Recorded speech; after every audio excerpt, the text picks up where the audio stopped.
வீரா serial ரசிகர்களுக்கு ஒரு ஷாக்கிங்கான update வந்து கிடைச்சிருக்கு.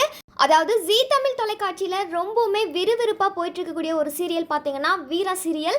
இப்போ இந்த சீரியலை முடிவுக்கு கொண்டு வர போறாங்க அப்படின்னு சொல்லி ஒரு சில தகவலுமே வெளியாயிருக்குது.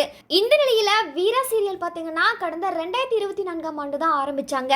இப்போ வரைக்கும் 590 எபிசோடுகளை கடந்திருக்கு. பொதுவா ஒரு சீரியல் விறுவிறுப்பா போல அப்படின்னா தான் அதை முடிவுக்கு கொண்டு வருவாங்க. ஆனா வீரா சீரியல் இப்போ நல்ல விறுவிறுப்பா தான் போயிட்டு இருக்கு. அதுவும் பல திருப்பங்களோட போயிட்டு இருக்கு. இப்படி இருக்கிற நிலையில இந்த சீரியலை எதனால முடிவுக்கு கொண்டு வர போறாங்க அப்படின்னு சொல்லி ரசிகர்கள் பலருமே கமெண்ட் செஞ்சு வராங்க. இதை தொடர்ந்து இந்த சீரியலோட கதைக்களமுமே பாத்தீங்கன்னா ரொம்பவுமே சுவாரஸ்யமா தான் போயிட்டு இருக்கு. இந்த சீரியல்ல முக்கியமா பாண்டியனோட இறப்புக்கு மாறன் காரணம் இல்லை அப்படின்றத எல்லாருமே தெரிஞ்சுக்கிறாங்க. அது மட்டும் இல்லாம விஜய் பத்தின உண்மைகளுமே வந்து வெளிவர தொடங்கி இருக்கு. இதனால இப்ப இந்த சீரியல் கிளைமேக்ஸ் நோக்கி தான் போயிட்டு இருக்கு. அதுவும் இன்னும் கொஞ்ச நாள்ல வீர சீரியலை முடிவுக்கு கொண்டு வந்துருவாங்க அப்படின்னு சொல்லி சினிமா வட்டாரங்கள்ல ஒரு சில தகவல்களை ஷேர் பண்ணி வராங்க. ஆனா இந்த கிளைமேக்ஸ் எபிசோட் எப்ப கொண்டு வர போறாங்க அப்படின்ற அதிகாரப்பூர்வமான தேதியும் குறிப்பிடல.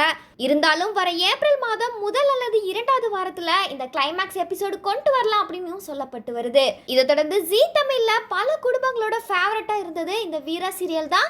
அதுலயும் குறிப்பா வீரா மற்றும் மாறன் இவங்களோட ஜோடிக்கு ஏகப்பட்ட ரசிகர் பட்டாளங்கள் இருக்காங்க. இந்த நிலையில இப்ப இந்த சீரியல் பாத்தீங்கன்னா கிளைமேக்ஸ் எபிசோட நோக்கி போயிட்டு இருக்கு. இப்ப இந்த ஒரு விஷயம் ரசிகர்களுக்கு பெரும் அதிர்ச்சியவே ஏற்படுத்தி இருக்கு. இதுக்கப்புறம் யாரெல்லாம் இந்த வீரா சீரியலை மிஸ் பண்றீங்க, குறிப்பா வீரா மற்றும் மாறன் இவங்களோட ஜோடியை யாரெல்லாம் மிஸ் பண்றீங்க அப்படின்றத மறக்காம கமெண்ட் செக்ஷன்ல பதிவு பண்ணுங்க.